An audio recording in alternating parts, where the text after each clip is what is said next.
Opponents before and after fighting Israel Adesanya. With his unparalleled skill and unmatched prowess, Adesanya has established himself as a force to be reckoned with in the octagon. From his precision striking to his elusive footwork, he's left a trail of awe-inspiring performance and bewildered opponents in his wake. Now, get ready to witness Adesanya's impact on the fighters who dare to stand across from him and how he humbles them inside the octagon.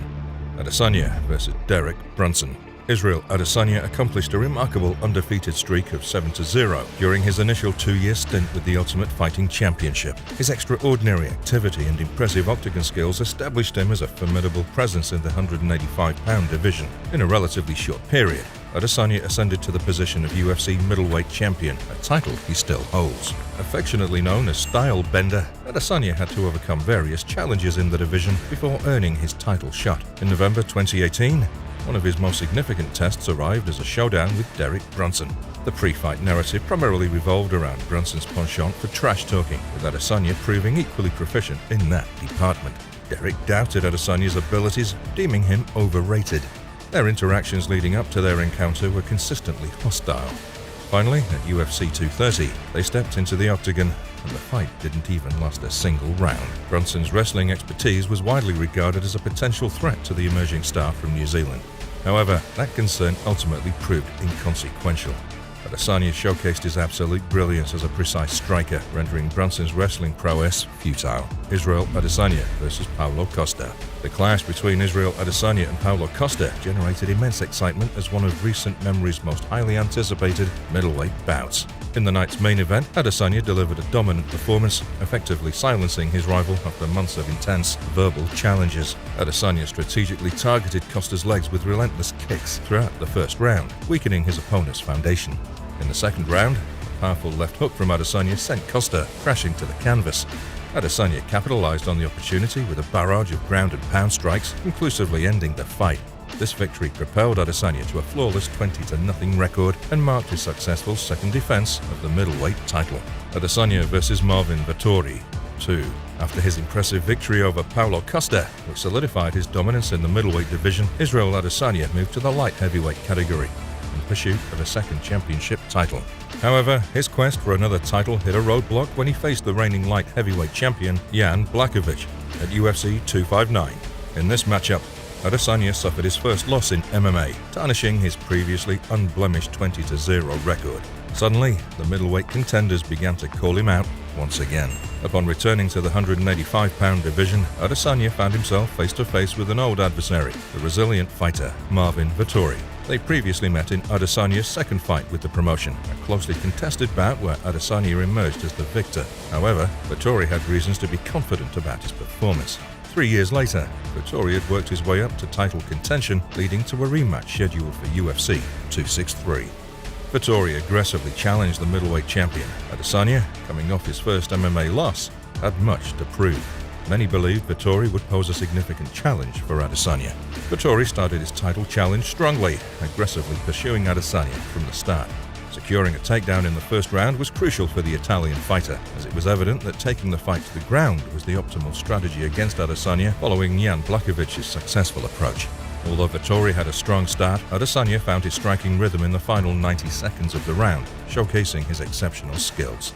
Utilizing his hands to set up devastating kicks, Adesanya closed the round with a combination of a left hook and a right uppercut. He carried this momentum into the second round. Vettori attempted to rely on his takedown game in the second round, but grew increasingly frustrated with Adesanya's precise striking. Adesanya asserted his dominance throughout the round, setting the tone and displaying superior control. Despite the fight slipping away from him, Vettori attempted a final takedown at the sound of the bell, even though a knockout was necessary for victory. Adesanya mocked Vettori's futile attempts, pretending to be hurt when he was far from it. Throughout the fight, the disparity in skill between Adesanya and Vettori became evident. Adesanya effortlessly evaded Vettori's attacks whenever he pleased and was in complete control for most of the match, showcasing his exceptional abilities. In the end, Adesanya defeated him for the second time. Adesanya versus Alex Pereira 2. In the autumn of 2021, a significant shift occurred within the middleweight division when a notable individual entered the top MMA organization. It was inevitable that a collision course would be set, and by November 2022, Israel Adesanya found himself facing a familiar opponent inside the octagon. Alex Pereira had pursued Adesanya relentlessly, making his way to the UFC. In the main event of UFC 281, the undefeated middleweight lost it all. Many considered this to be the downfall of the long-reigning champion, who had suffered 3 losses to Alex Pereira. Tempting fate, Adesanya called for an immediate rematch against this formidable opponent. The second MMA fight between them was scheduled for UFC 287, and for Alex, it would mark the end, the final time he would face Israel Adesanya. Despite the language barrier, there was a palpable intensity during the pre-fight press conference, as so much was at stake. For the 4th time in 7 years, the kickboxing champions turned MMA champion squared off in front of a sold-out arena in Miami, Florida. Just as before, there was no glove touch, only immediate combat.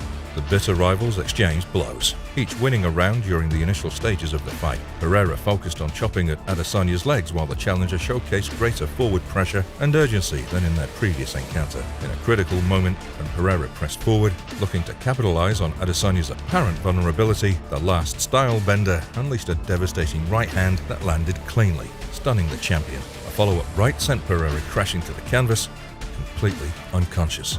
It was a mesmerizing finish by Adesanya, spectacularly reclaiming the middleweight title. Is Adesanya the best UFC fighter ever? Adesanya hasn't reached the level of being universally acknowledged as the greatest UFC fighter in history. While he solidified his status as one of the all-time greats, he hasn't yet entered discussions about the GOAT, greatest of all time. This recognition will likely come with the passage of time. Anderson Silva, the former UFC middleweight champion who dominated the division from 2006 to 2013, is still widely regarded as the best ever in that weight class. However, if Adesanya manages to secure a few more victories in the UFC, the perception could change. It's worth noting that Adesanya defeated Silva in 2019, but it's important to consider that Silva was in his 40s and past his prime as a fighter. With that said, thank you for watching. We'll see you guys in the next video.